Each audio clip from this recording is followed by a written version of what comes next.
Começa agora o Meia Pantufa. Bom dia, boa tarde, boa noite, boa madrugada, pessoal! Todo mundo com os fones de ouvido que tá começando o Meia Pantufa. Toda segunda às 5 no seu player favorito. E esse é o episódio 4. Eu tô aqui com os meus amigos Gustavo Azevedo. Gusta? E aí, galera? E Carolina Jordão. Oi, gente. E o episódio de hoje vai ser bem legal. Como a gente falou sobre filmes da Netflix semana passada, essa semana a gente resolveu fazer uma coisa um pouco diferente. A gente fez uma enquete no Instagram. Inclusive, se você não nos segue no Instagram ainda, @meiapantufa. A gente fez essa enquete pra escolher algumas séries originais Netflix pra fazer a continuação, pra fazer esse outro episódio. E a resposta de vocês foi muito legal. A gente tinha os nossos favoritos na corrida, suando frio aqui pra saber quando eles iam ganhar, se não iam ganhar, mas ficou completamente aberto a vocês. E foi muito legal a participação de vocês nesse processo. Eu posso falar que gostei bastante dos resultados em geral. E é uma ideia que a gente vai até continuar, né, Gusta? A gente vai passar pra frente isso. Eu acho que é bom a gente continuar fazendo, porque a interação foi muito boa, né? Sim, a gente tá gostando de ser influencer, digital influencer, conversar com vocês, fazer votações, criar engajamento, bumerangues. Aí a gente viu que vocês estão gostando e agora a gente vai fazer cada vez mais. E sempre falar de filmes, séries e tudo mais. A gente vai fazer uns mais polêmicos, filmes, séries e afins. A gente vai falar uns mais polêmicos também, pra poder dar mais engajamento, que a gente é desse tipinho agora também, né, Carol? Com certeza, a gente gosta da polêmica. Então, a nossa enquete foi encerrada poucos minutos antes da gente iniciar esse episódio. E a gente vai falar um pouquinho sobre como foi esse processo antes de a gente entrar no nosso tópico principal, que é debater as ganhadoras. Carol, você ficou satisfeita com o resultado da enquete? Você gosta das produções que foram escolhidas? Fala um pouquinho pra gente. Eu gostei bastante do resultado. Gostei também de trazer essas duas opções, que são séries que me agradam muito, que era o Orange is the New Black e o Sex Education. A ganhadora foi Orange, acho que uma das minhas séries favoritas assim da vida, então será muito bom falar sobre ela. E também gosto muito de Sex Education, queria até falar um pouquinho sobre, né?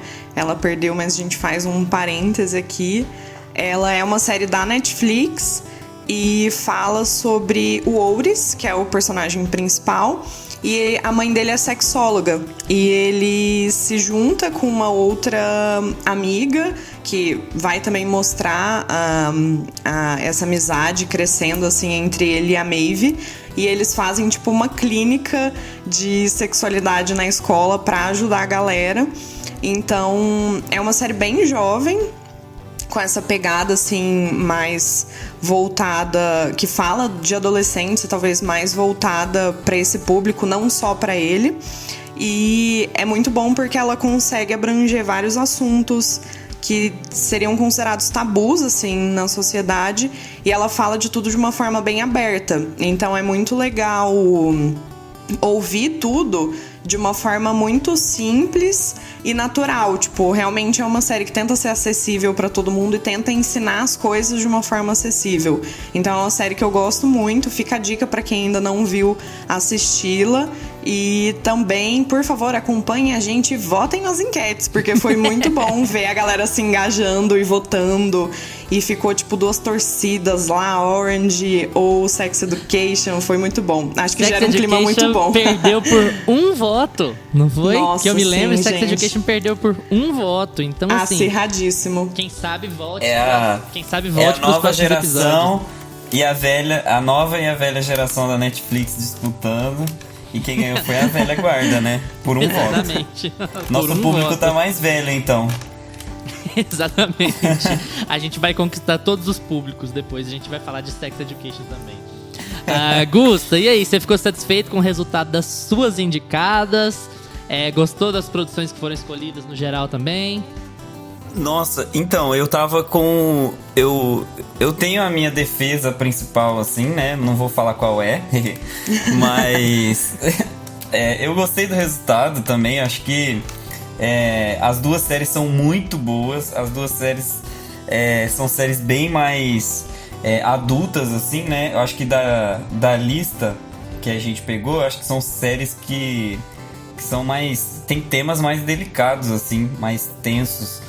Eu acho que as duas séries são muito boas. Mindhunter, que é uma série que fala sobre uma unidade do FBI, a primeira unidade do FBI destacada para descobrir como que as mentes criminosas funcionam, assim. E é muito legal porque os personagens têm arcos muito bem trabalhados. Então você acompanha tanto os investigadores do FBI, quanto as pessoas que ajudam eles a investigar os casos, quanto também entrar na mente a gente entra na mente dos assassinos em série e entende o que eles pensam. Então é um retrato bem completo, assim, de todos os envolvidos, todos os personagens envolvidos.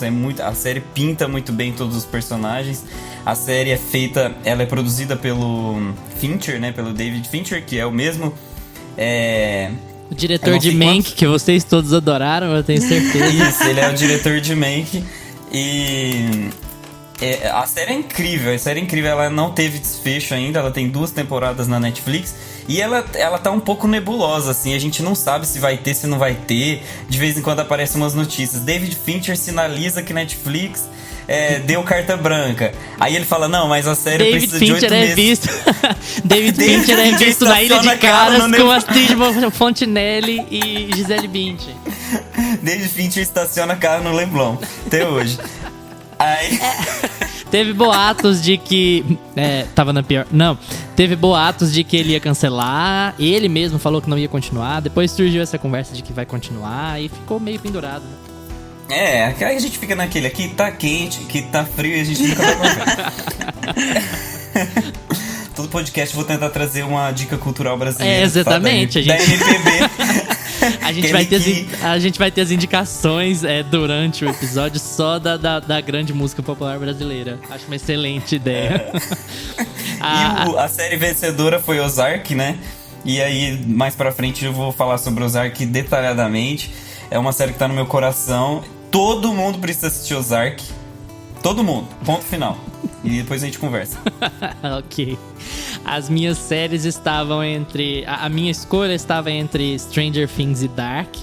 Eu gosto bastante das duas, pra falar a verdade. E Stranger Things foi o... Eu não sei se vocês vão concordar, mas pra mim foi o primeiro enorme sucesso da Netflix enquanto produtora de séries, né? Foi a primeira série que realmente estourou e atingiu todo mundo. E... uma série muito interessante por ser muito divertida, por ser muito agradável e trazer muitas referências dos anos 80, que acabou virando uma tendência do final dos anos 2010 no entretenimento, né? Esse negócio de seguir os anos 80 e de buscar essa cultura oitentista. Em Stranger Things é muito inspirado em Stephen King, é muito inspirado em Goonies, então teve uma familiaridade ali para um público um pouco mais velho e teve aquele ar de novidade divertida para um público mais jovem, então a pegada foi muito boa, né? Infelizmente os meninos cresceram e aí a coisa vai dando uma degringolada, mas no começo teve aquele impacto muito significativo, né, gente? As pessoas ficaram meio doidas em Stranger Things. Caramba, é muito incrível, obcecadas e tudo.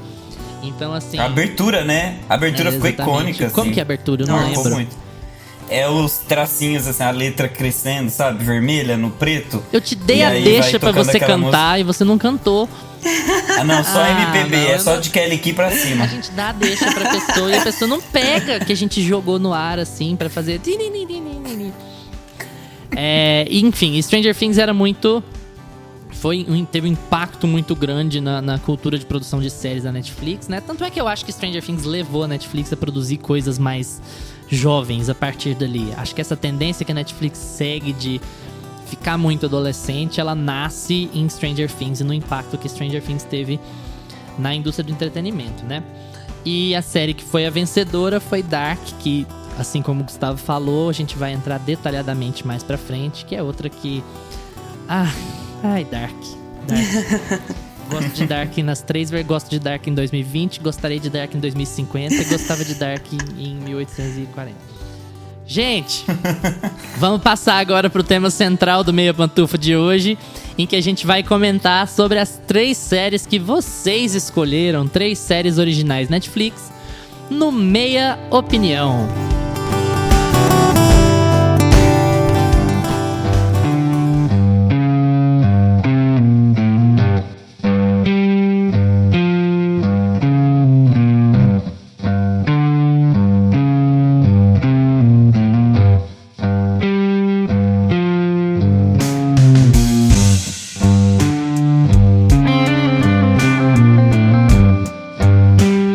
Meia Opinião.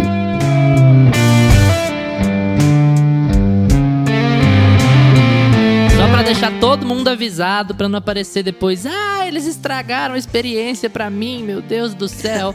A gente vai ter alguns spoilers, viu? Nós estamos falando de 3 séries encerradas já. Ozark tá encerrada, não tá? Ou eu tô maluco? Não. Ozark tá não, falta uma temporada. Né? Uhum.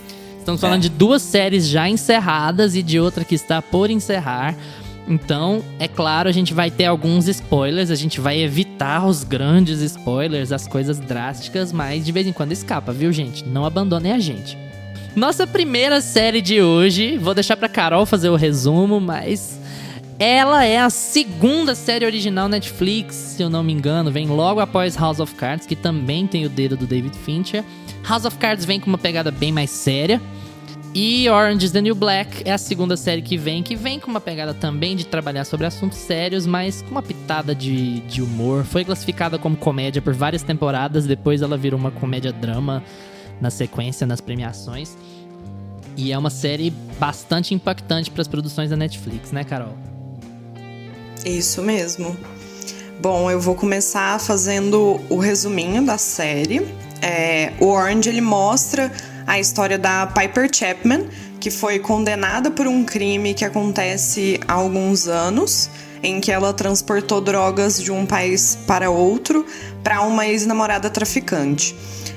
A história é baseada num livro e é uma história real, apesar de que muitos fatos foram manipulados para dar aquela dramaticidade que a gente gosta de assistir, né?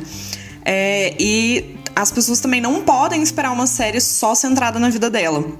A primeira temporada é bem centrada na Piper, como a única protagonista. Acho que as outras personagens ficam bem como segundo plano. Mas a partir da 2ª, a importância dela é tão quanto outras personagens que a série vai apresentando. E Orange, como eu já tinha falado antes, com certeza é uma das minhas séries favoritas da vida. Porque, como mulher, é muito bom ver uma série que fala sobre mulheres, que mostra a vida delas, os seus amores, as suas dores, as suas conquistas. E eu também destaco porque ela fala sobre uma parcela da população que normalmente é esquecida, que é a população carcerária. Inclusive, a abertura, ela mostra várias imagens de mulheres reais, que são ex-detentas, de várias idades e etnias diferentes, e eu já acho a abertura em si uma obra de arte. A série, ela faz um apanhado de críticas do nosso sistema machista, heteronormativo, homofóbico, racista, xenofóbico. Ela levanta muitas questões. Acho que por isso é uma série tão importante e talvez até por isso tenha feito essa chave que o Luiz falou, dela sair de uma série só mais de comedinha para uma série já de drama e, óbvio, com as pitadas de comédia, que eu acho que é bem característico de Orange. As detentas, elas são muito humanizadas e é muito legal ver isso, porque a gente vê que elas não são pessoas horrorosas. Elas cometeram um crime, tiveram talvez um erro ali na vida delas e faz sempre um flashback mostrando o que aconteceu para ela ter sido presa. E aí a gente consegue entender o que acontece por trás da vida dessas mulheres. E além de tudo isso, existe super uma discussão sobre sexualidade e mostra uma representatividade lésbica, bissexual, transexual, também questões raciais, negras, até de mulheres asiáticas, de outras religiões que não a católica. Tudo isso, assim, num emaranhado de episódios muito bons, porque tem a pegada comédia para aliviar um pouco o drama e ao mesmo tempo você reflete muito sobre o que está acontecendo, sobre a questão que eles te levantam ali. Eu queria até destacar que, em quesitos técnicos, assim, como o Luiz falou, foi a segunda série da Netflix, então eu acho que tem alguns erros, assim, de roteiro, algumas tramas nas temporadas, acho que no começo ali, a segunda ou a terceira, que você fica meio perdido, assim, e acha um pouco desinteressante. Eu acho que eles foram pegando mais a mão, talvez no final da série, quando eles viram mais para um drama mesmo. E é bom que eles usaram muitas questões atuais. Então, na época em que as últimas foram lançadas, as últimas temporadas, estava bem em alta a questão racial nos Estados Unidos, principalmente por causa da violência policial, que estava sendo muito criticada. E a série usou isso em alguns episódios e cenas, assim, super impactantes. Cenas que a gente se sente mal, e se sente mal, não, às vezes não só por estar assistindo, mas por pensar que aquilo aconteceu, que eles usaram como pauta um acontecimento real para fazer aquele episódio ou aquele acontecimento na série. Então eu acho que é uma série que todo mundo tem que assistir, todo mundo mesmo. É muito bom ter essa representação da mulher nas telas, eu acho que é muito importante.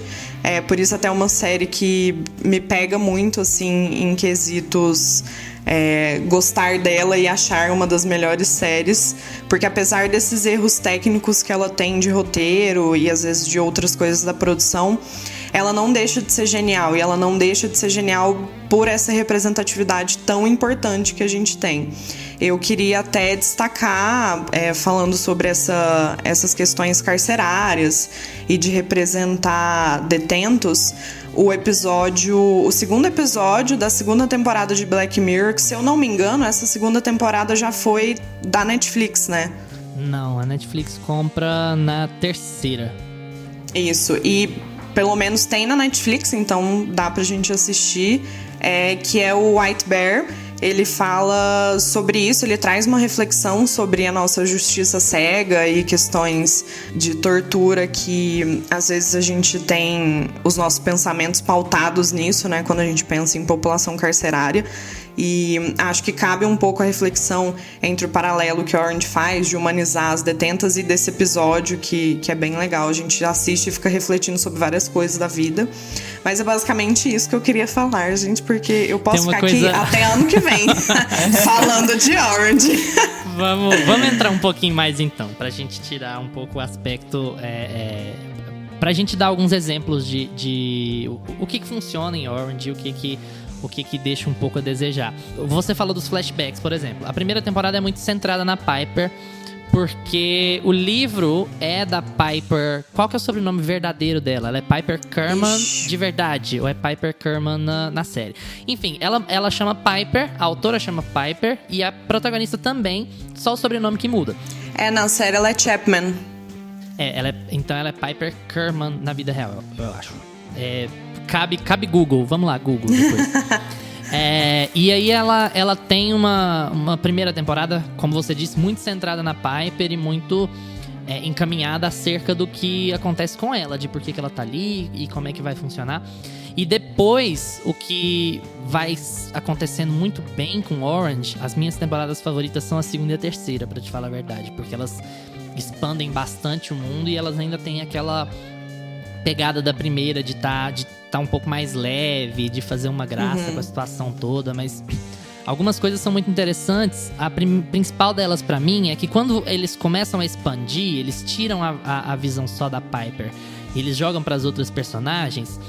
A Jenji Kohan, que é a autora, e os roteiristas, eles trazem uma coisa que é muito pouco falada quando você fala sobre cadeia.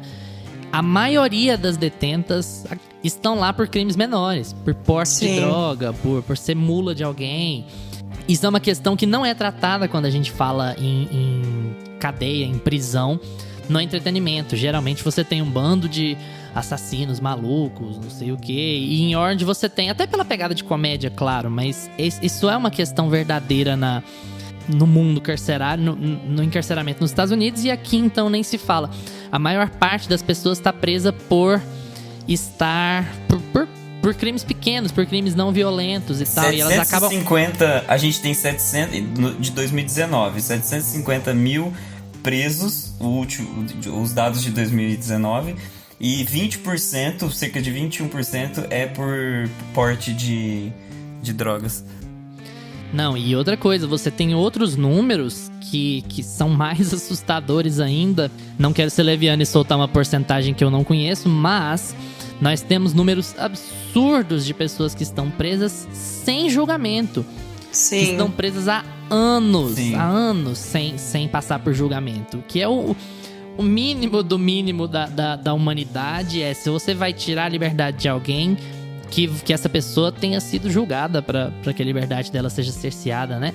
Então, Orange trata muito sobre esses assuntos e sobre todos os assuntos que envolvem a vida dos encarcerados nos Estados Unidos. E isso são vários assuntos, como a gente falou de racismo, de homofobia, de xenofobia. A gente tem também a questão das privatizações, que é muito pegada nos Estados Unidos com relação ao encarceramento. Isso não é permitido no Brasil, mas lá é normal. E você tem diversos escândalos de juízes que dão sentenças de 40 anos para porte de drogas de menino de 16, porque essa pessoa vira mão de obra dentro da cadeia para dar lucro para o dono da cadeia. Então você trata com leveza de alguns problemas bastante sérios e você joga...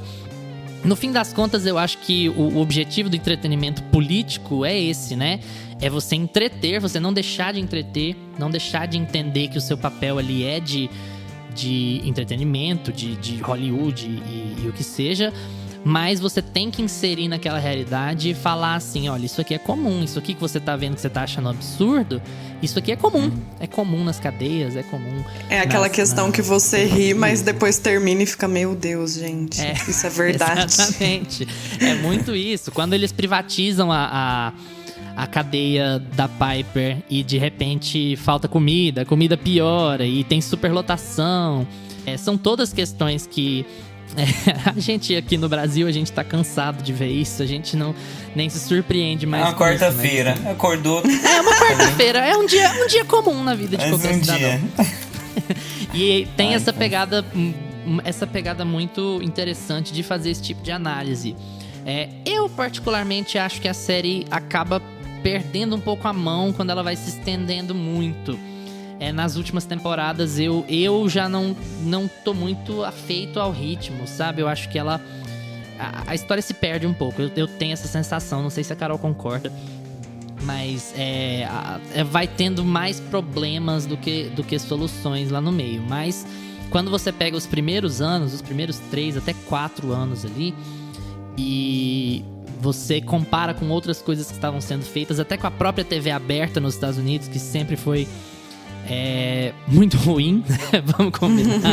Você vê que as séries, tanto House of Cards no começo quanto Orange is the New Black, estavam acima. Elas estavam trazendo um patamar de entretenimento muito diferente do que era visto na TV aberta americana.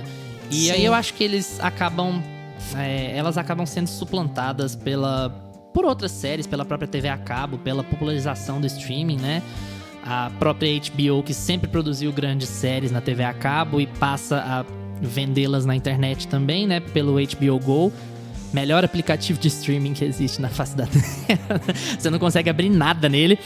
Melhor plataforma, pior tecnologia. Nossa, que... Não, assim, por falar nisso, eu não sei se já aconteceu com outras pessoas, mas eu fui assistir Succession. E a HBO, a primeira vez que eu abri o aplicativo e fui assistir Succession, né, que é da HBO, eu comecei pela segunda temporada porque eles simplesmente colocaram como novidade a segunda temporada e jogaram já na segunda temporada. Eu falei assim, menina, mas essa série começa pegando fogo, hein? Nossa Entendendo senhora. absolutamente nada. Eu assisti a segunda temporada inteirinha em um fim de semana e não sabia que era a segunda temporada. E achando que era a primeira. Nossa. Aí depois eu tive que rever a primeira e aí eu entendi mais. O que tava acontecendo. É um Meu aplicativo Deus. maravilhoso, né? Sério, culpa. Mas assim, a série é ótima. Inclusive, temos que falar de Succession em parênteses. Temos, eventualmente falaremos. Acho que eu já falei demais sobre Orange, enfim. Eu acho que a pegada é muito, muito legal porque ela mostra. É um marco, né? A gente tem um marco não só nos assuntos. A Genji Kohan já vinha. O currículo dela trazia o Weeds, né? Uhum. Que é uma mãe, uma housewife, né? Uma dona de casa que começa a traficar maconha. Sim. Então ela já sempre foi de pegar uns assuntos mais polêmicos assim e ironizar e tratar como comédia e sem se afastar da consciência social da situação toda, né? Gusta, quer comentar? Então, eu tenho um comentário. Vocês já contemplaram, assim, tudo que eu penso sobre a série. Eu acho que Orange é uma série bem gostosinha de ver. O que eu mais gosto de Orange é que, assim, na verdade é uma curiosidade. Eu acho que Orange deu o pontapé inicial para uma era mais militante, assim, para Netflix. Eles conseguiram, a partir da aceitação de Orange is the New Black, eles conseguiram fazer séries com uma pauta, com uma agenda política mais bem definida. E isso é muito legal. Eu acho que, independente da qualidade da série ser boa ou não, eu acho legal esses temas serem tratados numa plataforma que é tão famosa, que todo mundo tá ali, todo mundo tem uma assinatura e todo mundo vai ter acesso a discussões, por exemplo, Sex Education, que veio num segundo momento de Netflix aí, que é uma série totalmente millennial, assim, tem uma pegada super pop, divertida, e ela trata de temas que você não via adolescentes conversando há 20 anos atrás em nenhum lugar. Sim. Então é muito legal, assim, você ver a Netflix ter um catalisador de pautas políticas e agendas políticas. E por mais que as pessoas falem, o mundo tá ficando chato, a Netflix só quer fazer produções desse sentido. Gente, conversa com uma criança, com um moleque de geração Z, vocês verem como é que tá a cabeça deles. Eles já sabem de tudo isso que tá rolando. As pautas da Netflix já estão na vida deles. Eles já estão entendendo tudo que tá acontecendo. E é a gente que tá ficando pra trás. Então, não é mimimi.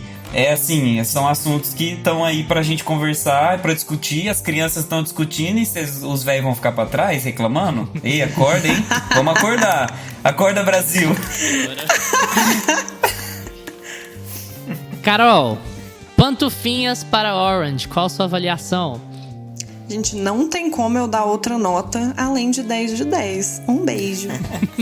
Generosa. Gusta, pantufinhas para Orange. Então, eu acho que Orange, a partir da terceira, quarta temporada, começou a me desagradar um pouco. Então, eu acho que ela tem 3 temporadas muito sólidas, principalmente as 3 primeiras, né? E então eu vou dar 8, porque ela trata de temas muito legais mesmo. E é isso aí. Tô contigo, vou dar 8 pantufas de 10 também.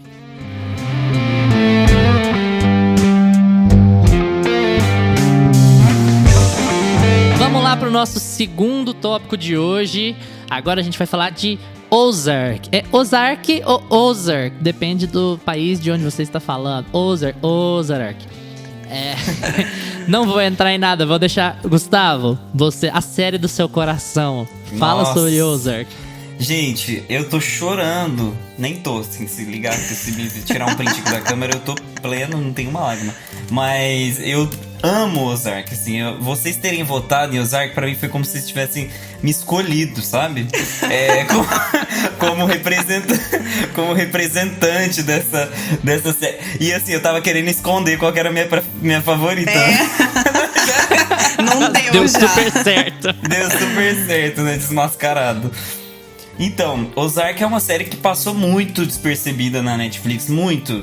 As pessoas não olham pra Ozark, inclusive o pôster de Ozark é despercebido, eu já percebi isso na Netflix. Ele é um pôster assim que às vezes aparece o Bateman, né, que é o ator principal que faz o protagonista, com o título embaixo. Às vezes eles colocam uma imagem de uma floresta e o Ozark embaixo. Gente, vamos trabalhar nessas capas pra chamar a atenção. A fotografia é muito fria. E aí, quando você vai ver ela no menu da Netflix, você... beleza. Ela não chama atenção. Ela não chama atenção. É mais uma série na floresta, próximo. Então... Aí você não chama muita atenção. Mas, gente, ó, aqui a gente vai fazer a Ode pra Ozark, que é uma série de 2017. E ela conta a história de uma família composta pelas pessoas mais incríveis que você vai ver na Netflix. Porque essa família... Gente, sério. É muito unida e também muito oriçada. Não, assim, que tem... Não é unida, esse é o bom. Porque é treta, confusão. Brigam por qualquer razão, mas acabam pedindo perdão. Nossa, o pior que tá certo, tá encaixando essa música aí. Catuca pai, catuca mãe. Então é o Marty Byrde, que é o patriarca da família, né? Ele é um conselheiro de finanças. Eu não sei se esse é o nome da profissão, mas é Financial Advisor. Eu acho que ele é contador mesmo. Tipo contador. É contador, porque contador, aí você lembra do filme do Ben Affleck, O Contador. Então acho que é melhor desvincular um pouco. O título mais sem graça com o ator mais sem graça, né? Tipo, O Contador. Aí coloca o Ben Affleck na capa. Meu pai amado. Tá. Então a gente tem o Marty Byrde. Wendy Byrde, e é legal porque esse sobrenome ele tem um charme dentro do sotaque do Mississippi, porque o Ozark fica no Mississippi e eles falam Bird, então tipo tudo fica melhor com esse sobrenome. Bird. E eles têm 2 filhos. A Wendy Byrde, que é a esposa dele, ela é uma corretora de imóveis. E eles têm 2 filhos, a Charlotte e o Jonah. A Charlotte ela tá mais adolescente, assim, tipo lá pelos 15 anos, 16. E o Jonah é mais criancinha, assim, ele tem uns 11 anos no começo. Parece que tem mais ou menos essa idade. Então, é uma família que morava em Chicago. Aparentemente tava tudo bem, uma família muito unida e também muito oriçada. E aí, no primeiro episódio a gente já descobre que dentro desse escritório onde o Marty trabalha, tinha algum envolvimento com a máfia. Alguém estava envolvido com a máfia, não dá pra saber se é o Marty, se é o chefe. Tinha uns problemas ali que eu não vou contar muito pra vocês. Mas no primeiro episódio, isso assim, já temos o disclaimer de spoiler. No primeiro episódio a gente já descobre que o Marty precisa se envolver com a máfia pra resolver uns problemas pra máfia. O que ele precisa fazer? Ele precisa lavar dinheiro. Lavar dinheiro não é tão fácil, como você vai bem descobrir em Ozark. Você precisa criar alguns... Ele precisa criar, você não, a gente não precisa lavar dinheiro, tá? Não. Pessoal, não lave dinheiro, não tá vendo? Nós não dinheiro. estamos ensinando como lavar dinheiro, é meramente entretenimento. Ilustrativo, amigo. Então o que o Marty faz? Ele leva a família dele, sai de Chicago, leva a família toda dele pra Ozark, que é uma região de lagos, assim, né? Açudes, e fazendas. E isso no interior do Mississippi. E assim, é legal que as pessoas que moram ali são bem interioranas, assim, e ficam com um olho grande pro Marty chegando. Tipo assim, ele chega e aí ele tem mó grana, ele começa a investir esse dinheiro que ele tem da máfia em vários... Ele tem vários projetos, assim, ele vai criando projetos e vai criando relações com as pessoas de Ozark pra conseguir lavar o dinheiro. Então ele fala com uma moça, por exemplo, que tem um restaurante, um bar ali num pier, e ele quer fazer uma consultoria pra ela, assim, como melhorar o seu negócio com o dinheiro da máfia. Por isso você não esperava. Então, invista em açudes. Invista em açudes de Ozark. Então, e aí ele vai expandindo cada vez mais esses negócios que ele precisa. Só que assim, no começo, a gente acha que ele tá fazendo só pra proteger a família dele. Ele precisa fazer porque ele foi pego de surpresa. Parece só familiar. Então ele acha que ele tá fazendo só pela família. Ele acha que ele tá fazendo só pra proteger a vida dele, porque a máfia tá com uma arma na cabeça dele, o povo passa de carro naquelas van preta com uma espingarda imensa, e aí ele fala, ixi, eu acho que eu tenho que lavar o dinheiro, porque senão eu vou morrer. Aí ele faz ele lava esse dinheiro da forma com que ele consegue, e a família dele, já no segundo episódio ali, a família dele já tem ciência disso. Então, essa parte de parece familiar, que a gente já viu em outro lugar, ela dá um plot twist, porque desde o começo toda a família é envolvida nessa sujeira, nessa patifaria.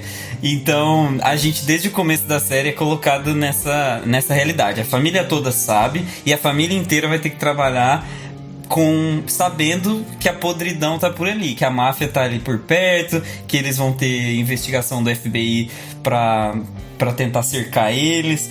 E assim, muitos dos acontecimentos eu não posso falar, esses são os principais, mas muitos eu não posso falar porque são realmente plot twists. A série é cheia, é aquela série que você termina o episódio e você fala, meu pai amado, o que aconteceu nesse episódio? Então assim, todo mundo gosta de série assim, por isso que eu acho que todo mundo tem que assistir Ozark, que é aquela série que você assiste e no final você quer ver o próximo episódio porque alguma coisa muito intensa aconteceu, sabe? Eles dão ganchos, e não é gancho fraco, sabe? São ganchos muito bem roteirizados, a série é muito bem roteirizada, dá pra ver que ela foi pensada a longo prazo mesmo. Onde ela tá chegando, no fim da terceira temporada, você vê, cara, eles tinham que estar realmente nesse ponto, fazendo exatamente as coisas que eles estão fazendo. Tirando a fotografia, que eu vou deixar pra Carol falar, que ela tem mais know-how nessa parte. Mas é isso, assim, a série... Eu vou deixar também pra falar das semelhanças de Breaking Bad nos comentários ali finais. Mas eu acho que a série, por mais que ela se pareça com Breaking Bad na premissa, ela não perde um centavo por essa semelhança. Ela é extremamente original. Ela não é derivada, né?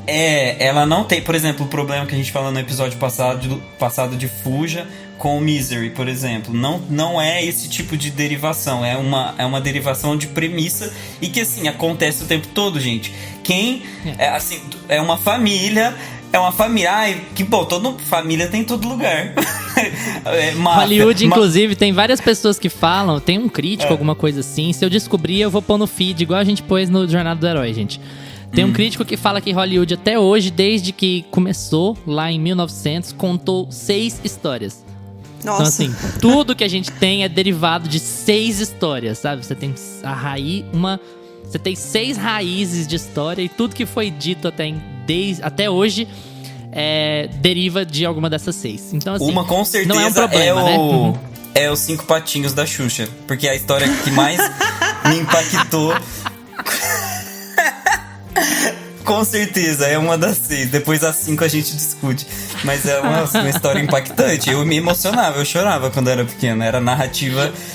Era o fim do... Inclusive, 5 patinhos é o que inspirou Busca Implacável do Liam Neeson. Porque, ó, a patinha foi passear além das montanhas e desapareceu. Ele teve que ir atrás. Teve pra que resolver atrás. como é que era aí a ele questão. ia atrás de uma, a outra sumia. Aí precisava fazer um outro filme. Exatamente. E assim foi feito. Por isso 5 que tem filmes de 5 Busca Implacável. Taken. Tem 5 Busca Implacável. É isso. Eu queria só fazer um comentário antes de passar pra Carol.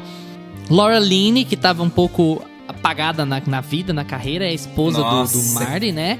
Ela foi indicada a Emmys, apesar de Ozark ter conseguido um público fiel, mas reduzido, infelizmente. Laura Linney mandou muito bem, né? Ela só vai crescendo, temporada a temporada, ela só vai melhorando. Em alguns momentos ela até suplanta o Marty em importância na história, né? E também, de novo, apesar de ter tido um público reduzido, mas um público muito fiel, também dá uma levantada na carreira do Jason Bateman como ator de drama, né? O Jason Bateman, gente, pra quem não sabe, ele tava entre Matthew McConaughey e Adam Sandler, sabe? Ele só fazia, sabe, comédia romântica. Se beber num caso. E olhe lá e tal. Mas ele tem um trabalho muito bom, excelente, que é o Arrested Development, que é uma série também de comédia, né? É uma série de comédia, mas ela de longe tá pra Adam Sandler e de longe tá pra Matthew McConaughey. É uma série muito boa, é uma série que, assim, tem...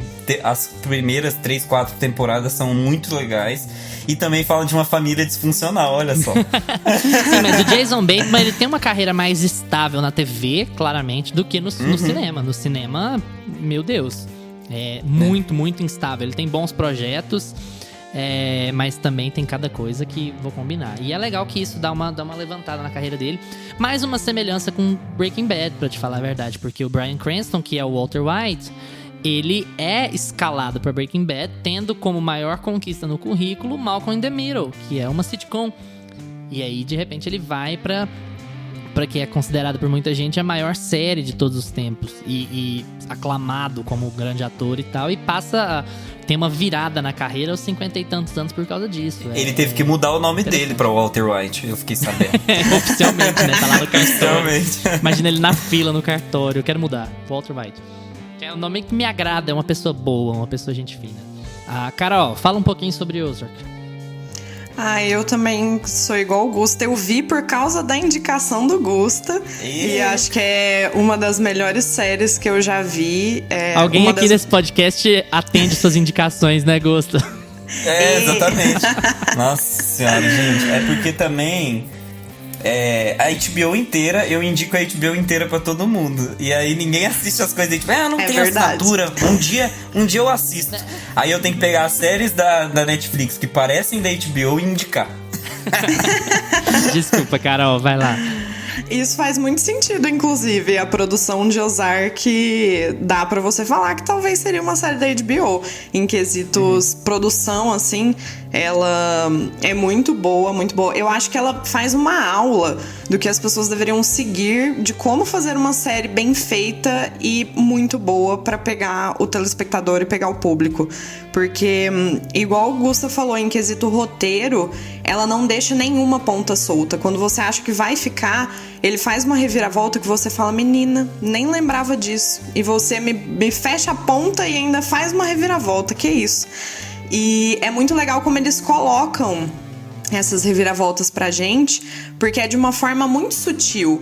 Não é o que a gente costuma ver em filme de suspense, que faz aquela música e aí do nada é o plot twist, você fica, ai, como assim? Esse é realmente plot twist. Eles jogam como um acontecimento normal. Você termina assim, meu Deus, gente, eu tô chocada que isso aconteceu. E eles jogaram como se fosse uma coisa muito natural. E eu acho que isso dá até essa pegada mais séria, assim, que a série tem e que é muito legal. As personagens se desenvolvem muito bem mesmo.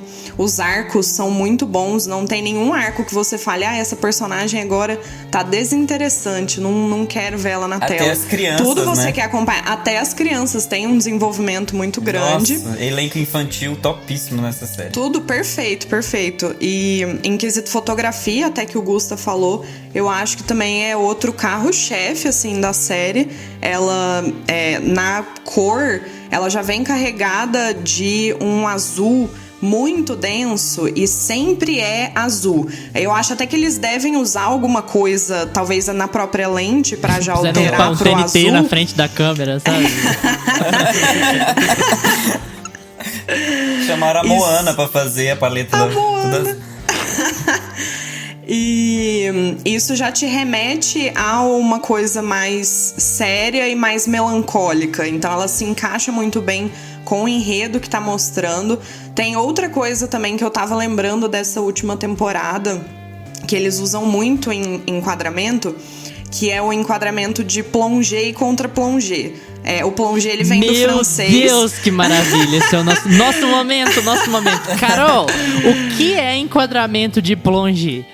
Vamos lá. Plongé é mergulho em francês. Então ele faz um enquadramento de cima para baixo. O que isso traz pro telespectador? Quer dizer que eu tô superior à personagem que tá sendo representada. Então eu tenho uma relação sentimental de superioridade a ela. Eu vejo essa personagem com inferioridade. E nessa última temporada eles usam muito isso com o Marty. O Marty tá sempre no chão, cagado, na merda. E você fica, gente, esse homem tá assim, ajuda no ele, pior do pior dele. Ele tá no pior do pior dele. Que orgulho eu tenho de ser amigo dessa mulher, gente. Pelo amor de Deus, que coisa mais culta. fazendo adorei. Uma aula de enquadramento. E aí a parte do contra-plongé é justamente o contrário. Ele vai te mostrar de baixo pra cima. Então a personagem, ela tá numa situação de poder perante você e perante a outra personagem. E mostra muito isso. Sempre a galera da máfia tá lá, tipo, olhando pra cima. E o Marty tá no chão. E a esposa dele também. Então é muito legal perceber isso. Porque às vezes isso fica no nosso inconsciente, mas a gente tá sentindo isso. A gente vê ele e fica... Gente, o Marty tá lá jogado. Eu tô vendo ele, assim, de um ângulo que ele já tá no chão. Ou então você vê a pessoa, ela tá em cima de você, ela tá, tipo, no ângulo superior. E você fica, nossa, essa pessoa aqui tá poderosa. Ela tá fazendo um negócio aqui que ela tá dominando tudo e tá ganhando tudo. O que o Michael Bay faz com a Megan Fox em Transformers é planger? Bacana. Ô, Carol, voltando aqui, eu nem ouvi isso, vou continuar. Ô, Carol, e sabe o que eu acho legal? Que o elenco de Ozark, eles ficam tão confortáveis da primeira pra segunda e na terceira, que essa parte técnica da série, ela não fica forçada, ela vai somando, sabe? Ela ajuda a somar a qualidade do elenco, né? Das atuações estão perfeitas, eles estão muito confortáveis nos papéis, e o roteiro é tão bem escrito que fica tudo caminhando pro mesmo lado, assim, você não vê uma coisa brigando com a outra na série. Por isso que o Ozark é tão forte, porque o roteiro tá jogando lá pra cima as expectativas, a atuação tá lá em cima e a parte técnica tá lá em cima. Então é uma série que, no fim das contas, você tá sem fôlego, assim, assistindo. Inclusive, uma aula, recomendo gente. 4K, porque tem umas aéreas, assim, que eles vão filmando os barcos e vão filmando... Ai, nossa, sério, essa série é muito bonita. Recomendo 4K, é maravilhoso, né? Recomendo. Gays. Recomendo 4K. Recomendo. Quem não tem pode estar indo nas Casas Bahia comprando exatamente. Temos TVs por apenas R$75 mil. Parcelamos em até 3 vezes. Não dá pra assistir Ozark. Ozark não é uma série de assistir no computador, no tablet. Eu acho que Ozark é uma série que você tem que sentar na frente da TV, pegar uma pipoquinha. E no escuro, né? Porque a série já é muito escura. Se você vê no claro, você não enxerga nada. Gente, assistir no computador, assista só Friends, né?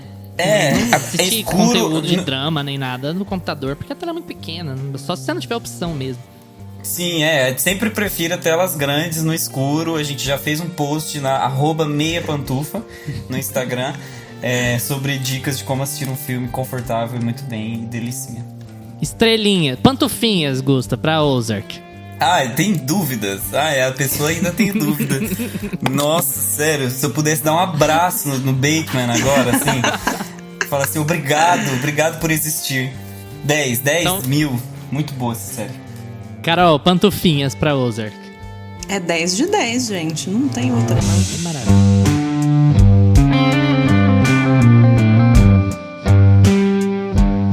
Dark é uma produção alemã da Netflix, criada pelo Baran-bo Oda e sua cônjuge Jantje Friese. E pra começar, você precisa saber que os usuários do Rotten Tomatoes, que é um famoso site agregador de críticas, consideraram Dark como a melhor de todas as séries originais Netflix. É desse naipe que a gente tá falando, hein? Eu fiquei aqui com essa tarefa de fazer um resumo, mas eu preciso que vocês tenham paciência comigo, porque eu não sei nem por onde começar a resumir essa história. Começa do começo, amigo. É fácil, Vamos lá. Vou tentar fazer assim. Dark se passa em Winden, uma cidadezinha pequena do interior da Alemanha, que vive basicamente dos trabalhos de uma usina nuclear. Todo mundo em Winden se conhece e parece ser difícil, inclusive, encontrar alguém que tenha saído de lá e construído a sua vida em outro lugar. O que faz com que a gente acabe tendo várias gerações das mesmas famílias vivendo ali naquela mesma cidade. Um dia, um grupo de adolescentes vai a uma floresta próxima da cidade resolver algumas questões pessoais dos adolescentes lá.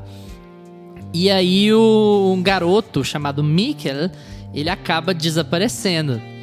E o desaparecimento do Mikkel é o segundo caso em poucas semanas lá. A série dá a entender ali naquele começo de que o desaparecimento do Mikkel pode estar vinculado ao de uma outra criança mais de 20 anos antes. E será que tá mesmo? Será que tá vinculado? Será que não tá? E acreditem, sem estragar nada da experiência, isso é o máximo que eu posso dizer. Mas Dark é muito mais do que isso, porque é a partir daí que as coisas ficam muito doidas. Dark é muito descompensada da cabeça, né, gente?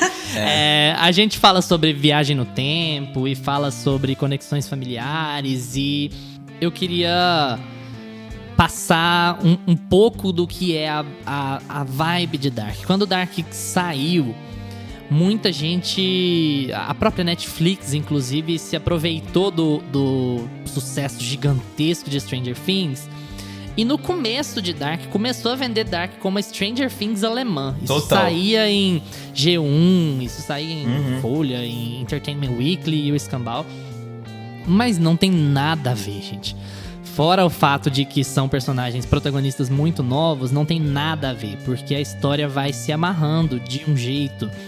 Se você não vive numa caverna até hoje, você já deve saber que Dark fala sobre viagem no tempo. Só que a viagem no tempo em Dark é uma coisa que eu queria muito destacar aqui. Ela é muito especial. Quando a gente pensa em viagem no tempo, eu tenho certeza, no cinema, no entretenimento, eu tenho certeza que a primeira coisa que vem na cabeça de todo mundo é De Volta pro Futuro. E o que o Marty faz em De Volta pro Futuro? Ele volta pro passado pra resolver uma situação lá. E aí, ele resolvendo essa situação no passado, ele altera o futuro dele. E é assim que a viagem no tempo é tratada no entretenimento de modo geral, né? Dark não é assim. Dark funciona, trabalha a viagem no tempo por uma linha completamente diferente. Porque em Dark, a argumentação é: se você vai voltar no tempo, significa que você já voltou no tempo. Que aquilo já aconteceu. Se você tomou essa decisão, significa que aquilo já aconteceu. Portanto, é possível alterar alguma coisa no tempo? Tem como? Porque a ideia que Dark apresenta é muito pouco... Eu acho que a grande originalidade de Dark é trabalhar com essa ideia que é muito discrepante do que era dito, do que era trabalhado antes com relação a tempo. É dizer que é tudo cíclico, e por mais que isso vá ser um complicador para sua história, é o que prende. Assim como em Game of Thrones, o que prende as pessoas é a falta de segurança dos protagonistas, o que prende as pessoas em Dark, pelo menos na primeira temporada, é aquela tensão de saber como é a história em primeira mão, mas de ter aquela frustração de saber que nada vai mudar. Que as coisas horríveis que estão acontecendo ali na frente não vão mudar, porque elas estão dentro daquele ciclo e não tem nada que você possa fazer pra mudar isso. Como espectador, então... você só vê o outro. Como espectador, você só consegue ver o outro ponto de vista. Você só... qual é o outro ponto de vista que eu vou ver? Mas ao mesmo tempo eu estou vendo a mesma história acontecendo do mesmo jeito. É tipo isso. Exatamente. Você tem essa marra de, olha, o que vai acontecer? O que vai acontecer? Mas Dark é muito boa porque ela te apresenta a solução de todos os filmes, que todo filme trata voltar no tempo como solução, e Dark transforma num problema. A viagem no tempo é parte crucial da história de Dark. É praticamente sobre o que Dark fala, sobre viagem no tempo. E eles não te dão esse alívio de saber que as coisas podem melhorar, de saber que a viagem no tempo pode consertar os erros do passado e pode resolver os problemas e as situações. Não vai. A viagem no tempo é realmente o problema da série. E essa é o grande ponto-chave de como eles trabalham. Fora as atuações, que são muito legais, fora o texto, que é muito... Gente, não existe no mundo texto mais amarrado do que o de Dark. Tudo tá no lugar, tudo tá encaixado certinho, tudo tem razão de ser. Eu tenho um probleminha com o último acontecimento da série, mas fora isso, é tudo amarrado, é tudo no lugar. E o que acontece em Dark, que é inacreditável, é, de temporada em temporada, são só 3, eles vão ampliando o mundo deles. Então aquilo já dá super difícil de entender na primeira temporada. Quando você chega na segunda, eles ampliam. E quando você chega na terceira, eles ampliam mais. E eles conseguem amarrar tudo no final. É um trabalho primoroso de contar uma história completa e de entender como a sua história tem que funcionar e como a sua história tem que ser trabalhada. E, gente, eu claramente sou apaixonado por essa série. Eu vou passar a voz para outras pessoas agora, para vocês complementarem. Carol, fala um pouquinho sobre Dark pra gente. Eu também gosto muito de Dark. Eu acho que o processo de criação e de escrita deve ter sido um processo maluco, que eu adoraria saber como aconteceu, porque só pode ser mente de pessoa maluca fazer aquilo, gente. Não tem como. É uma doideira atrás da outra. Eu lembro que eu terminava cada episódio com uma dor de cabeça pensando, meu Deus, gente, eu não entendi absolutamente nada. Eu acho que eu gastei 1h30 vendo isso aqui. E eu vou fazer o que com isso? Aí você vê o próximo e fala, vai explicar. Aí não explica, te confunde mais. Você termina a temporada inteira falando, meu Deus, onde estou? Quem sou eu? Não sei o que está acontecendo. E aí você vai tentando se situar. Eu confesso que eu apelei pro Google e pra várias críticas o tempo inteiro pra me situar o que estava acontecendo. É o legal. Você vê e depois a explicação. Dark trouxe o que Lost tinha já, assim, ó, canonizado lá atrás, que é essa coisa gostosinha de você ficar, meu Deus, o que tá acontecendo? Eu vou pesquisar, eu vou atrás, eu vou assistir vídeo pra entender, eu vou fazer um desenho, eu vou comprar um papel A1 aqui, vou desenhar a linha do tempo. E não dá certo, não deu. Você vê, você vai assistindo e você não entende. Exatamente. E eu acho que talvez isso tenha feito a série ter um público muito grande, um público grande muito fiel, que é muito fã, que gosta muito. Só um parêntese, eu falei e não falei de uma coisa principal. Por que Dark é tão confusa? Dark tem, num primeiro momento, 3 épocas diferentes na mesma cidade. Então você tem um mesmo personagem, uma mesma pessoa retratada até 3 vezes por 3 atores diferentes. Vários personagens. Não e só vai pensar quem é quem e qual que é a influência de cada um na história e por que esse tá conversando com esse, mas quem que é esse outro, até porque eles são todos muito parecidos. Vamos combinar, Nossa. né? E bem confuso. Tem um pouco, pelo menos o que eu percebi, é que tem um pouco a barreira linguística, né? Acho que o alemão não é algo que a gente tá acostumado a ver, sei lá, sentar e assistir um filme na sessão da tarde em alemão. Não é algo que o brasileiro tá acostumado. E se acostumar com os nomes das personagens é bem complicado. E isso até é algo que dá pra gente analisar, mas que é muito legal também, porque eu acho que deve ter sido a primeira série estrangeira fora Estados Unidos a ter feito muito sucesso no Brasil, né? Eu não sei se tem alguma outra que fez o sucesso que Dark fez. La Casa de Papel, né? É verdade, até muito deletei, gente. Mas uma pegada muito, muito diferente. Querem que a gente fale de Casa de Papel aqui, gente? Nossa, ainda bem que não tem vídeo nesse podcast. Vocês não vão apanhar do nosso público. A gente vai perder agora os nossos seguidores, tudo que a gente conquistou em um mês. Nossa. Mas eu acho que até é legal o que eles fizeram, porque o alemão é uma barreira já difícil pra gente entender, e mesmo assim a série fez muito sucesso, porque eu acho que o roteiro amarra muito bem, as atuações amarram muito bem, e essa barreira acaba fazendo parte do abraço de não tô entendendo nada. Aí você já abraça o alemão também e fica, meu Deus do céu, gente. Lindo, é isso. Como eu adoro Dark. Dark é uma das minhas séries favoritas da vida, assim. Gusta, fala um pouquinho sobre Dark. Então, Dark é uma propaganda do ProErd, não é? Porque no primeiro episódio você vê algumas crianças atrás de drogas. Elas entram numa caverna escura e muitas confusões acontecem. Elas ficam presas pra sempre num mar de dor e sofrimento. Olha o que acontece quando você usa drogas, criança. Olha o que acontece. E é isso aí. Eu assisti Dark assim como uma propaganda do ProErd. Todo mundo, o pessoal queima a cara. Paradoxalmente, você precisaria estar drogado pra entender o que tá acontecendo. Então é uma propaganda. É uma propaganda de duplo sentido. Né? Duplo sentido. Inclusive a cara lá do personagem que queima, que eu não vou falar quem era um cachimbo. Então, na verdade, eu sei. Tá tudo explicado, tá tudo conectado em Dark, o ProErd explica. Não, mas brincadeiras à parte, eu acho que Dark, pra mim, uma das melhores coisas de Dark, tirando isso tudo que vocês já falaram, que é muito legal mesmo, as atuações são muito fortes, a gente não falou de atuações. Eu acho que todos os personagens são muito bem investidos na série, tá todo mundo muito... É uma série séria, assim, tá todo mundo sofrendo o tempo inteiro.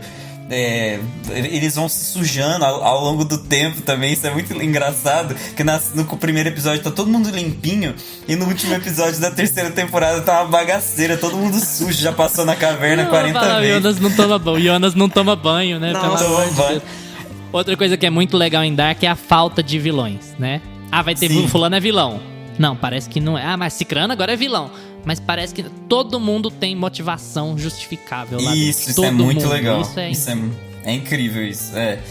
E é difícil fazer, né, uma série que não é dicotômica. Aliás, eles fazem as dicotomias deles lá, né? Tipo Adão e Eva, o mundo tal e o mundo tal. Mas são dicotomias que vão se complexificando dentro delas mesmas. Então você não se perde em um maniqueísmo de o bom e o mal. Isso é bem legal. São os lados e cada um tem a sua defesa. Eu acho que outra coisa muito boa de Dark é a edição, porque às vezes a série é tão confusa, se a série não tivesse uma edição boa, e assim, às vezes ela precisa ser explícita, e isso não deixa ruim a experiência. Ela trata assim, por exemplo, tem os personagens de um tempo X, Y e Z. E aí eles estão participando ali de um mesmo episódio. No fim do episódio, eles colocam uma edição quadradinho pessoa do ano tal, quadradinho do ano tal e quadradinho do ano tal. Isso é didático e é tão necessário. Bom assim, no final. Didático sem ser explicativo. Eu detesto explicação. Você põe um personagem pra ficar falando e falando e falando lá. Apesar não de ter, subestime o seu público. Alguns momentos a série é assim. complicada no final. É o meu maior problema. No final da série, chega personagem tal e fala: aconteceu tal coisa, você mas a gente precisava entender, né? Eu precisava saber o que estava acontecendo em algum momento. Ó o Nolanzete agora, defendendo a explicação excessiva. Beijo, Nolan, olha aqui o merchan. Mas enfim, eles são didáticos. Olha, tem hora que a gente precisa deixar as coisas muito claras. Mas eles não são de falar muito, de explicar muito por fala. É muito de usar os recursos que você tem na mão. Os imagens, os cortes, isso é genioso no roteiro, sabe? né? Não, é uma coisa impressionante da parte deles, porque é muito complexo. E eles vêm na ideia de que eu sei que é muito complexo, mas eu consigo te fazer entender o suficiente pra você ficar amarrado. Muita gente não vai entender tudo, é lógico, é muito confuso. Mas o suficiente para você entender qual é o ponto central da história e para onde a história tá caminhando, isso nunca se perde. Em momento nenhum isso se perde. Isso é muito difícil de fazer. É muito, muito difícil de fazer. A gente vê tantas séries que tentaram fazer isso e não conseguiram, que tentam ser confusas por termos de entretenimento e de repente elas perdem completamente a mão e são confusas por ser e não funcionam. Saúde. Westworld evidentemente faz muito isso. Westworld tem... Você pode pegar as 3 temporadas de Dark e comparar com a primeira de Westworld. Você tem uma história muito complexa que tá amarradinha e você não vai achar buracos nela. Westworld perde a mão quando vai pra frente. Dark tem essa grande vantagem de nunca perder a mão. Eles não perdem a mão da história que eles estão contando. E isso também méritos pros criadores que acabaram quando tinha que acabar. Eles falaram de cara, nossa série terá 3 temporadas. A série acaba no auge, ela acaba por cima. Isso é uma coisa que só as grandes séries fazem. Sopranos fez, Breaking Bad fez. Breaking Bad tinha conversas enormes de ter uma 6ª temporada, uma 7ª temporada. E o Vince Gilligan falou: não, a minha história tá contada, eu vou acabar ela aqui. 5ª temporada tem que acabar por cima. É um problema que a maioria das séries não consegue entender. Gustavo, dá um espirro aí agora. Dexter. A maioria das séries não consegue entender que, olha, você tem que acabar deixando as pessoas querendo mais. Não fazendo com que as pessoas abandonem sua série. É muito Game triste of Thrones também, isso. né? Beijo. Você tem a melhor sitcom de todos os tempos, talvez. A melhor sitcom do século, certamente é Modern Family. Do nosso milênio, né? E ela vai secando, ela vai perdendo público, as pessoas vão perdendo interesse naquilo, e isso é muito triste, porque você vê personagens que você adora murcharem, você vê histórias que você adora murcharem, e Dark, como outras grandes séries, não deixa isso acontecer, isso não acontece com eles, e é um ponto a ser celebrado. E vocês acham que Dark sofreu por ser uma série rápida e ser da Netflix? Porque, por exemplo, eles liberaram todas as temporadas, né, uma atrás da outra. e com todos os episódios cheios já, né? A temporada saía completa. Vocês acham que Dark sofreu por causa disso? Porque, por exemplo, se Lost teve um hype por muito mais tempo e se canonizou como Lost, né? Por outros motivos também. Lost foi a primeira a trazer essa questão dos mistérios e o que é a fumaça, de onde vem o urso, o que tá acontecendo. E Dark tem muito isso. Aparece um personagem e fala de onde veio essa pessoa, de onde é essa arma, quem que é esse passaporte que ele tem, que é aquela pessoa, o que ele tá fazendo, por que o cachorro sumiu e apareceu do outro lado. Então você vai ficando com essas perguntinhas, mas você já responde em binge watching, que é as maratonas que a gente costuma sentar no sofá e assistir no fim de semana inteiro. Vocês acham que Dark teve esse problema?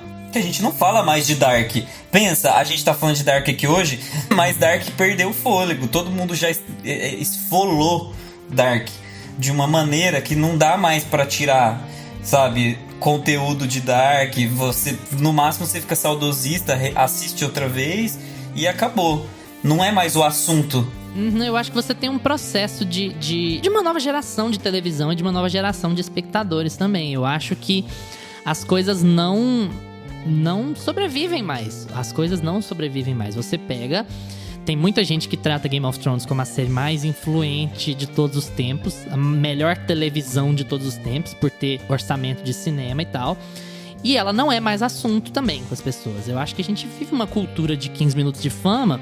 E o binge-watching ou não, isso seria uma consequência, porque você tem produção jorrando o tempo inteiro, você tem coisa demais pra ver, você tem gente produzindo série o tempo inteiro, e eu acho que é um processo natural que as coisas fiquem mais escanteadas, sabe? Ó, beleza, isso aqui já passou, tá completo, eu gostei, eu acho bom, vamos pra próxima, cadê o resto?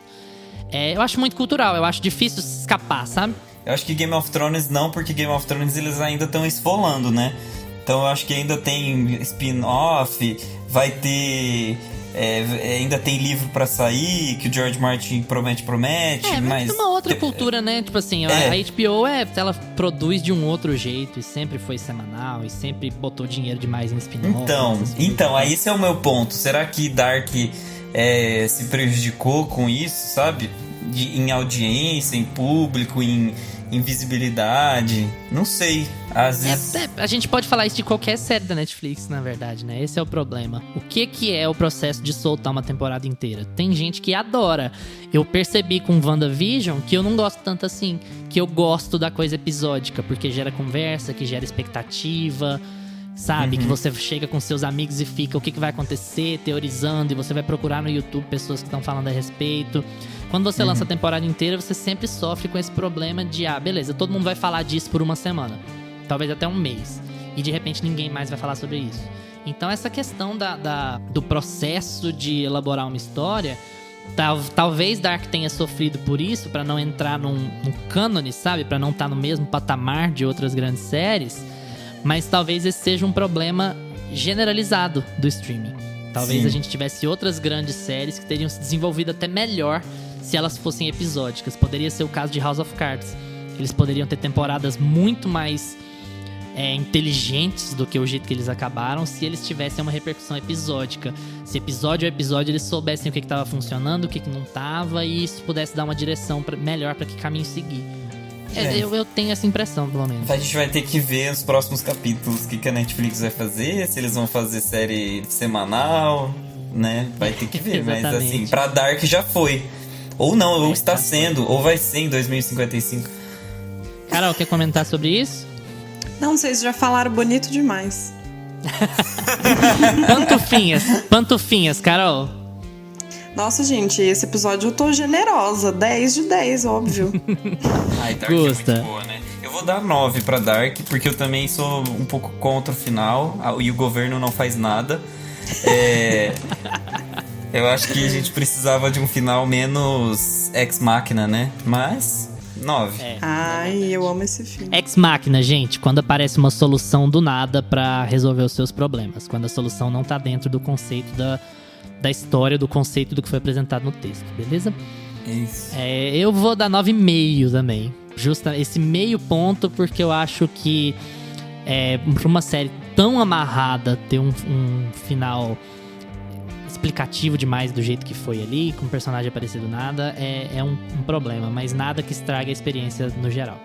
Vamos agora pro nosso quadro preferido, em que a gente compartilha os nossos gostos estranhos com você que nos ouve.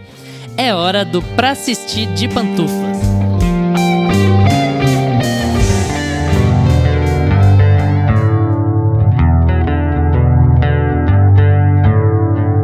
Pra assistir de pantufas.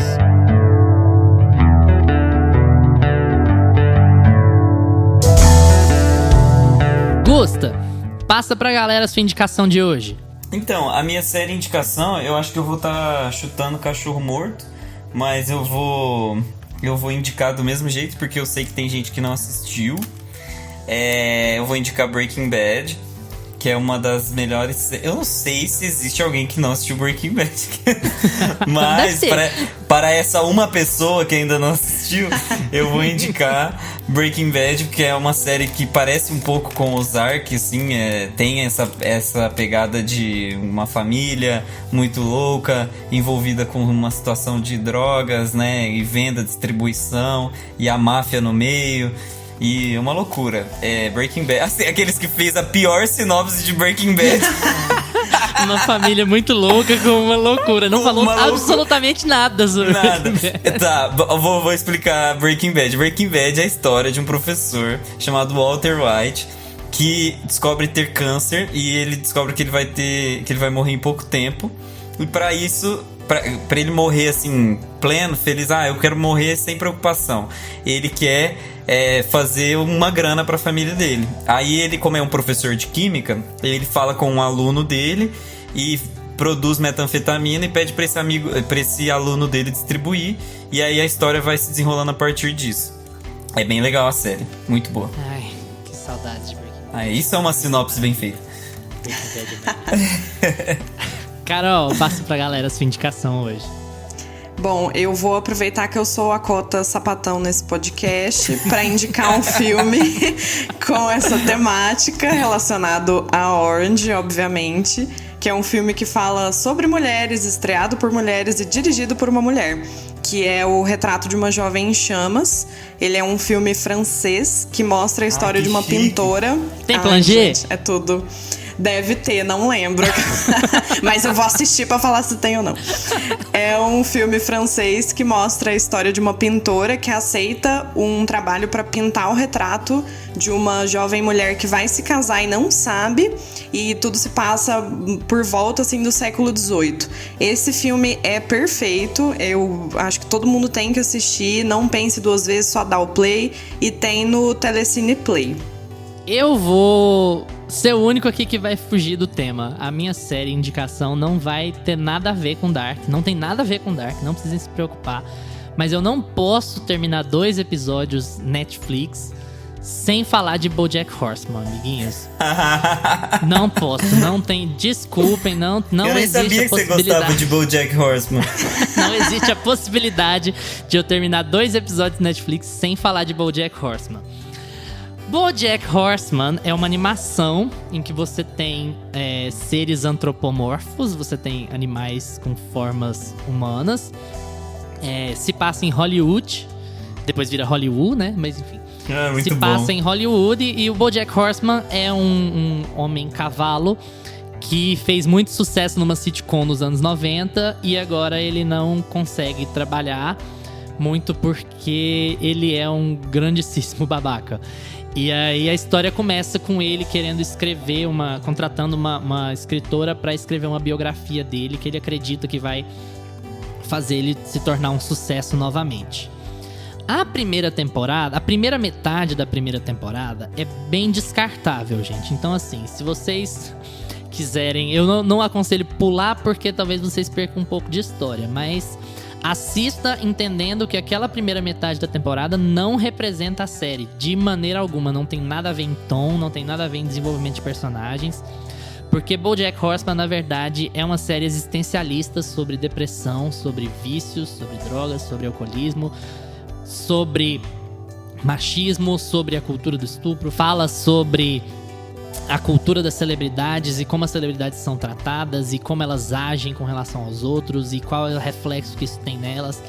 Mostra que ponto uma celebridade pode chegar sem sofrer absolutamente consequência nenhuma, simplesmente pelo fato de ser famosa. mostra o quão fundo o personagem pode chegar, fala sobre problemas familiares, fala sobre explicar, o cara é um babaca, mas por que ele é um babaca? E desenvolver esse personagem em cima disso. Dá um trato enorme, espetacular para os personagens secundários. Eles são muito bem tratados, eles têm histórias coerentes, eles têm histórias coesas que funcionam. É uma série muito pesada emocionalmente, muito dramática. Pode ser classificada como uma comédia, porque ela tem seus momentos de comédia de ocasião, né? Faz muita comédia com cultura pop, mas em seus momentos mais pesados ela é muito dramática, muito deprimente. Mas muito mais inteligente do que pode parecer numa primeira impressão. Então, se você gostar desse tipo de produção, BoJack Horseman parece muito com Mad Men nesse contexto. Se você gostou de Mad Men, do que Mad Men traz acerca de uma crise existencial e de como a pessoa lida com o próprio sucesso e do que ela faz com as outras pessoas por causa do sucesso, você vai gostar do que BoJack tem a dizer. Não é, Gosta? Nossa, Mad Men também. E BoJack tem uma referência na abertura Mad Men, né? Na abertura. Tem. Na abertura. A própria queda dele. A queda dele. Tem várias referências. A divulgação da quarta temporada foi eles colocando os sobrenomes. Eles colocaram Underwood, do House of Cards, colocaram Draper, do Mad Men, e colocaram Horseman. Ou seja, olha, a gente já tá querendo te vender a ideia de que essas séries tratam sobre o mesmo assunto. Com pegadas muito diferentes, mas elas tratam basicamente sobre o mesmo assunto. E ela tem o visual bem legal, assim. Eu acho a série... Ela tem um visual muito bonitinho. Ela é muito agradável de assistir, bem colorida. Ela é uma animação... por mais que eles tenham tratado de temas tão sérios, a animação em si, ela é muito visualmente atraente, assim. Ela é muito legal de assistir. Então você não fica entediado. É muito bem feito. Você viu, Carol? Vi tudo. É muito boa. Maravilhosa, Chorei. né? Nossa, e muito. A bad foi grande. E aí, pessoal? Vocês já assistiram a todas essas séries? O que vocês acharam? Vocês se interessaram pelas que vocês ainda não conheciam? Comenta com a gente no YouTube, no Instagram, no Twitter, @meiapantufa, que a gente responde tudo por lá, viu? Gustavo, tchau! Tchau, gente. Um abraço. Carol, tchau. Tchau, galera. Valeu pela atenção de vocês. Lembrem-se de seguir a gente no seu agregador de podcasts preferido. Spotify, Apple for Podcasts, YouTube, Amazon Music. Se você assistir no YouTube, não se esquece de curtir o episódio, se inscrever no canal e ativar o sininho para receber nossas notificações. Segunda-feira que vem a gente tá de volta. Tchau!